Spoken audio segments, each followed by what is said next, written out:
안녕하세요. 노동법인사무소 공정의 문명한 노무사입니다.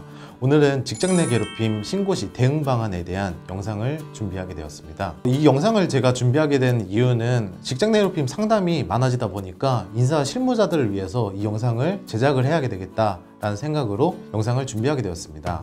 직장 내 괴롭힘 신고 시 대응 방안에 대한 절차는 5가지 정도로 절차가 처리가 됩니다. 간략하게 말씀드리면 사건 접수, 상담, 조사, 괴롭힘 사실 확인 및 조치, 모니터링 이렇게 5가지로 구성되어 있습니다. 여기에 대해서 하나씩 간단하게 말씀을 드리면서 인사 실무자들이 어떤 것들을 준비해야 되는지에 대해서 말씀을 드리려고 합니다. 첫 번째로는 사건 접수입니다. 직장 내 괴롭힘을 당한 피해자가 2가지로 신고를 할 수가 있는데, 첫 번째는 노동청에다가 신고를 할 수가 있습니다. 노동청 신고에 대해서 제가 전 영상을 통해서 안내를 드렸는데요. 전 영상을 참고하시면 됩니다. 두 번째 신고 방법은 회사 내에 큰 조직 같은 경우에는 HR 담당 조직이 따로 있는데요. 사내 조직 내에서 신고하는 방법이 있습니다. 두 번째 단계는 상담 방법입니다. 이 상담은 단순하게 이루어지는 것이 아니라 근로기준법 제76조 2에 정의하고 있는 직장 내 괴롭힘의 금지에 대한 3가지 개념에 따라서 상담이 이루어지게 됩니다. 근로기준법 제76조의 2에서는 사용자 또는 근로자가 지위 또는 관계 등의 우위를 이용하여 업무상 적정 범위를 넘어서 다른 근로자들에게 신체적, 정신적 피해 행위를 입히는 것을 직장 내 괴롭힘으로 정의를 하고 있습니다. 여기에 대해서 법 규정은 3가지 요건으로 나뉘게 되는데요. 이 3가지 요건이 모두 성립하여야 직장 내 괴롭힘이 성립이 됩니다. 실무적으로는 이제 첫 번째 요건인 지위 또는 관계 등의 우위를 이용하는 점과, 세 번째인 신체적, 정신적 피해 행위에 대해서는 피해자 중심이다 보니 좀 넓게 인정을 하고 있습니다. 그래서 인사 실무자들이 초점을 맞춰야 되는 것은 두 번째 요건인 과연 업무상 적정 범위를 넘어섰는지가 중요합니다. 여기에 대해서 간단하게 예를 들면은 업무적인 근무 태도로 지시하는 경우까지는 직장 내 괴롭힘을 보고 있지는 않습니다. 다만 업무상 적정 범위를 넘어선 개인적인 심부름을 시키는 경우라면 직장 내 괴롭힘으로 볼 수 있습니다.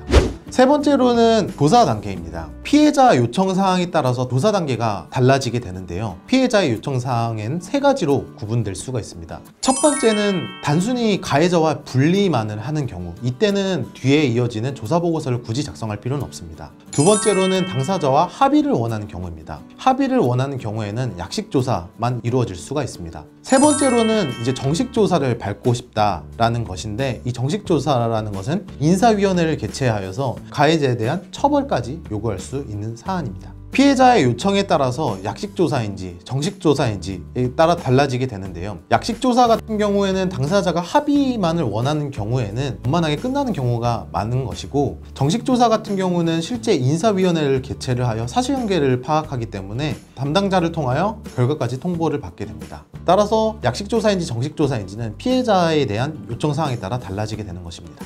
이때 조사 단계에서 피해자, 즉 진정인이 녹음 파일, 증거 파일을 제출하는 경우가 많습니다. 피해자와 가해자가 의견이 달라지는 경우가 많기 때문에 증거 파일을 받아놓는 것이 좋습니다.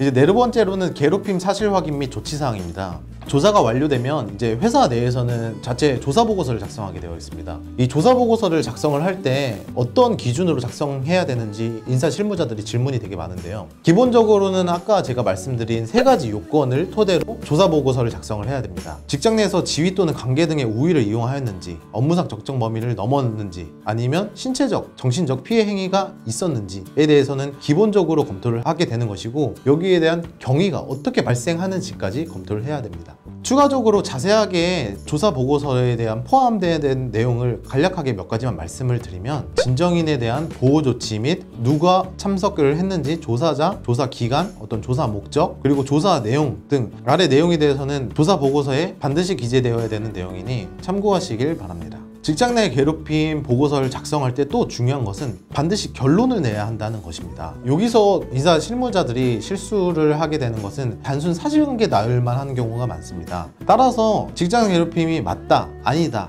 라는 것이 보고서 안에 결론까지 포함되어야 합니다. 직장 내 괴롭힘 조사 보고서를 통해서 사실관계만 나열하는 것이 아니라 이 직장 내 괴롭힘의 3가지 기준에 따라서 직장 내 괴롭힘이 맞다, 아니다 라는 결론이 반드시 포함되어야 합니다. 이 결론을 낼 때 진정인과 피진정인 사이에서 의견이 충돌하는 경우가 많기 때문에 앞서 수집한 증거 파일을 토대로 결론을 도출하시면 더욱 좋습니다. 직장 내 괴롭힘이 맞다라고 결론이 도출된다면 피해자와 가해자가 만약 같은 팀에서 근무를 하고 있다면 근무 장소의 변경 등이 이루어질 수 있는 것이고, 가해자에 대해서는 견책, 감봉 아니면 심한 경우에는 중징계, 해고까지 이루어질 수가 있습니다. 다행히 직장 내 괴롭힘이 아니다라고 결론이 도출된다면 가해자에 대한 조치가 반드시 이루어져야 하는 것은 아닙니다. 다만 피해자가 이에 대해서 노동청에 이의를 제기를 하여 재조사가 이루어질 수는 있습니다.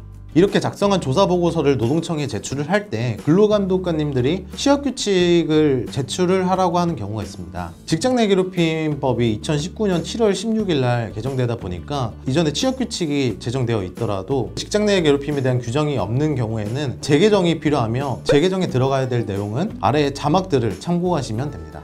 간단하게 말씀을 드리면 직장 내 괴롭힘에 대한 금지, 그리고 피해자에 대한 보호, 사건의 접수 및 조사, 그리고 예방 및 대응 조직 제정까지 생각하시면 됩니다. 여기서 예방 및 대응 조직은 인사위원회를 통해서 직장 내 괴롭힘을 담당하는 조직을 하나 만드시면 됩니다.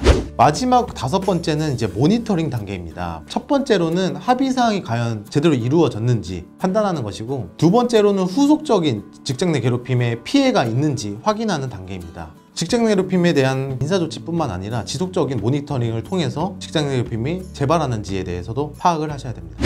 지금까지 직장 내 괴롭힘 신고 시 대응 방안에 대해서 5가지 단계를 안내드렸습니다. 직장 내 괴롭힘 조사 보고서 작성과 관련해서는 궁금하신 사항이 생기실 텐데요. 댓글로 적어주시면 제가 성실하게 답변 드리도록 하겠습니다. 구독과 좋아요 눌러주시면 더 좋은 영상으로 보답하도록 하겠습니다.